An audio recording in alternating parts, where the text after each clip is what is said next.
Hello student, good morning.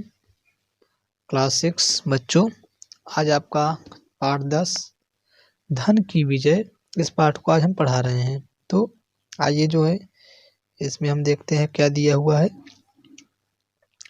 पूर्व वंश में एक अत्यंत प्रतापी राजा हुआ जिनका नाम दुष्यंत था। तो क्या कहता है, पूर्व वंश में किसमें थे? पूर्व वंश में एक अत्यंत प्रतापी राजा हुए जिनका नाम दुष्यंत था। उन्होंने ऋषि कन्या शकुंतला से विवाह किया। उनके पुत्र भरत के ही पुत्र भरत बड़े ही वीर और साहसी थे। भरत के नाम पर ही हमारे देश का नाम भारत पड़ा। तो इस पाठ में यह बताया जा रहा है कि पूर्व वंश के इसके पहले बच्चों हम आपको बता दें कि संस्कृत के एक महान प्रसिद्ध कवि हैं कालिदास, जिनकी रचना अभिज्ञान शाकुंतलम है।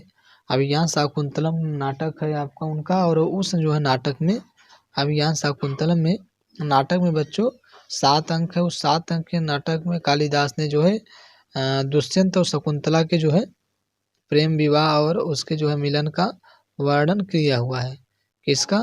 दुष्यंत और शकुंतला के प्रेम का और विवाह का, मिलन का, और उस चीज़ों का वर्णन उसमें उन्होंने किया हुआ है। तो वही यहाँ पे दिया हुआ है कि दुष्यंत किस थे? दुष्यंत जो है आपके किस वंश थे? इससे वो आपके पूर्ववंशीय राजा थे। कौन से वो राजा थे बच्चों?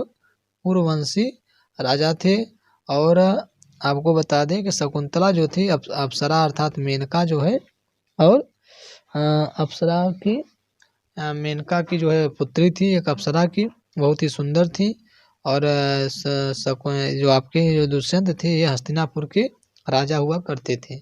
इनकी 3 रानियां थी, जो नहीं दिया गया है आपको, फिर भी हम बेसिक बातें बता दे रहे हैं। जिनकी 3 रानियां थी, और वसुमती, और एक रानी का देखिए क्या नाम है, तभी नहीं याद आ रहा है तुरंत में। तो यही इसमें बताया गया है कि और जो इनका पुत्र हुआ जो है बाद में शकुंतला, और इसकी कहानी यह है कि शकुंतला और दुष्यंत का जो है ये लोग जाते हैं ऋषि के आश्रम में, मारीच ऋषि के आश्रम में।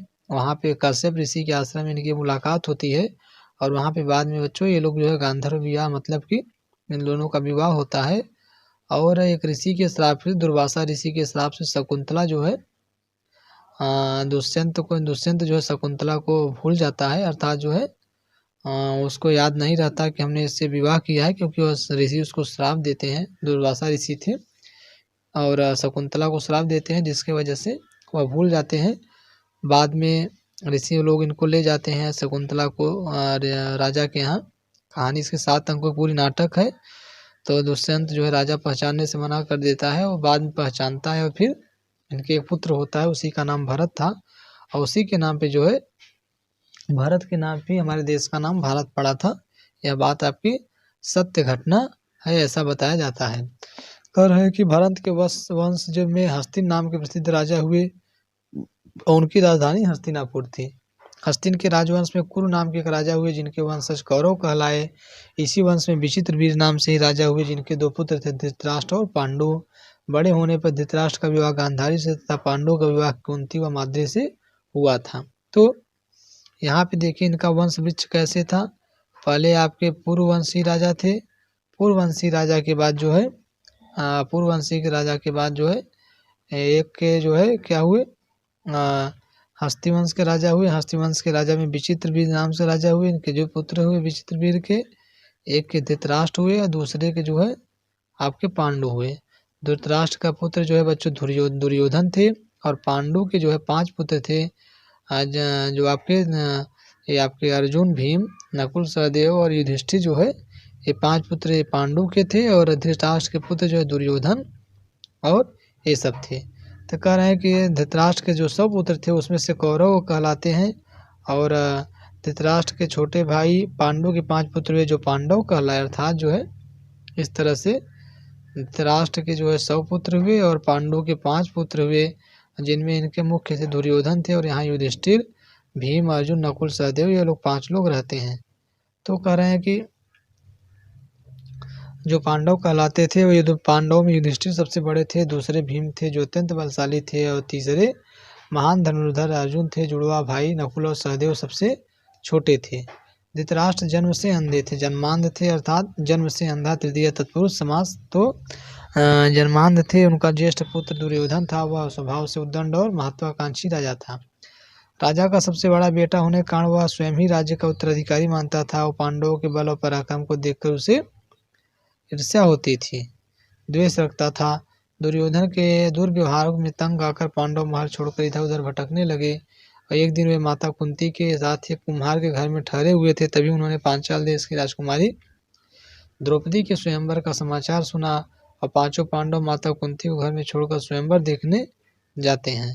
तो वहाँ पे जाते हैं तो स्वयंवर में प्रतियोगिता होती है। और प्रतियोगिता बहुत कठिन थी। स्वयंवर भूमि के बीच भाग में ऊपर एक मछली लटक रही थी और उसके नीचे एक चक्र घूम रहा था। नीचे जल में मछली की छाया पड़ रही थी। और राजा की शर्त के अनुसार जो व्यक्ति जल में मछली की छाया को देखते हुए इसकी आंख बेच सकता है, वही द्रौपदी से विवाह करेगा। तो यहाँ पे शर्त ये थी कि ऊपर जो है मछली लटक रही थी और उसकी छाया जो है नीचे पड़ रही थी जल में। तो छाया की उस जल की छाया को देखकर जो है मछली में क्या करेगा, मछली की आंख में निशाना लगाएगा। वो मछली ऊपर थी, उसकी छाया नीचे थी। तो छाया को देख के ऊपर जो है अर्थात आपका सर जो है नीचे रहेगा और तीर और धनुष ऊपर रहेगा।